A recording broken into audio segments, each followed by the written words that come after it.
In the day's other news, President Trump and North Korea's leader Kim Jong-un arrived in Vietnam for a sequel to their historic 2018 summit. Air Force One touched down in Hanoi late in the day, local time. Mr. Trump was greeted by Vietnamese officials on a red carpet. Kim arrived earlier and spent the day driving around Hanoi in his armored limousine, drawing crowds and cheers at times. In Australia, a court has convicted Cardinal George Pell of sexually molesting two 13-year-old choir boys. He now is the highest-ranking cleric to be charged in the scandal engulfing the Roman Catholic Church. Pell is on leave from his post as top financial advisor to the Pope. Today, a Vatican spokesman said that Pell is barred from serving in the church pending his appeal. This is painful news that, as we are well aware, has shocked many people, not only in Australia. While awaiting the definitive assessment of the facts, as is the norm, Cardinal Pell is prohibited from exercising public ministry. The Australian jury delivered its verdict in December. The court barred publication of the outcome until now. Pell is 77 years old. He could face 50 years in prison. The status of Iran's foreign minister, Javad Zarif, remains up in the air. A spokesman says that President Hassan Rouhani still considers Zarif the country's foreign minister, despite his resignation yesterday. Zarif was a key figure in securing the 2015 Iran nuclear deal with the U.S. and world powers. He has come under increasing pressure from Iran's hardliners since the U.S. withdrew from the deal. Britain's Prime Minister Theresa May opened the door today to delaying her country's exit from the European Union. She asked Parliament to vote for her Brexit deal or vote to leave with no deal. If both fail, May proposed delaying until June.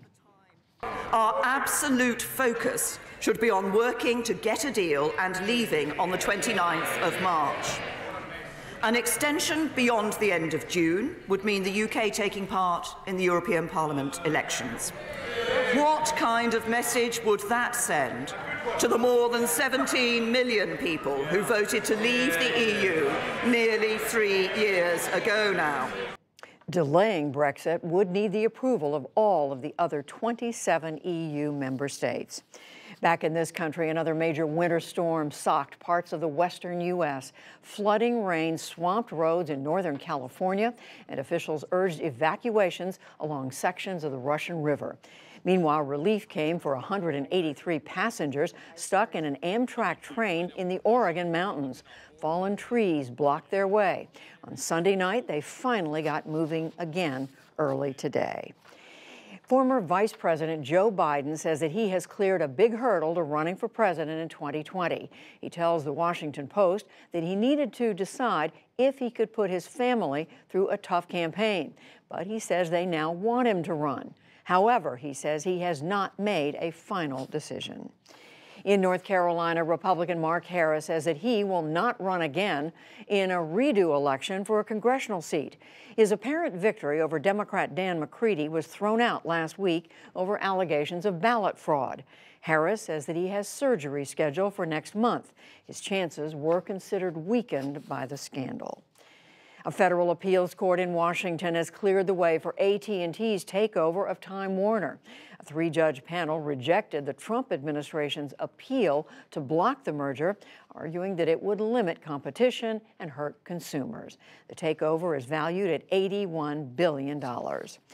Fiat Chrysler announced plans today to invest $4.5 billion in the Detroit area and to create 6,500 jobs. The plans include a new assembly plant, the city's first since 1991. And on Wall Street, the Dow Jones Industrial Average lost 34 points to close below 26,058. The Nasdaq fell 5 points, and the S&P 500 slipped 2. Still to come on the NewsHour, whether Vietnam can serve as a model for the future relationship of the U.S. and North Korea. India launches an airstrike in neighboring Pakistan. New details on immigrant children separated from their families by the U.S. Much more.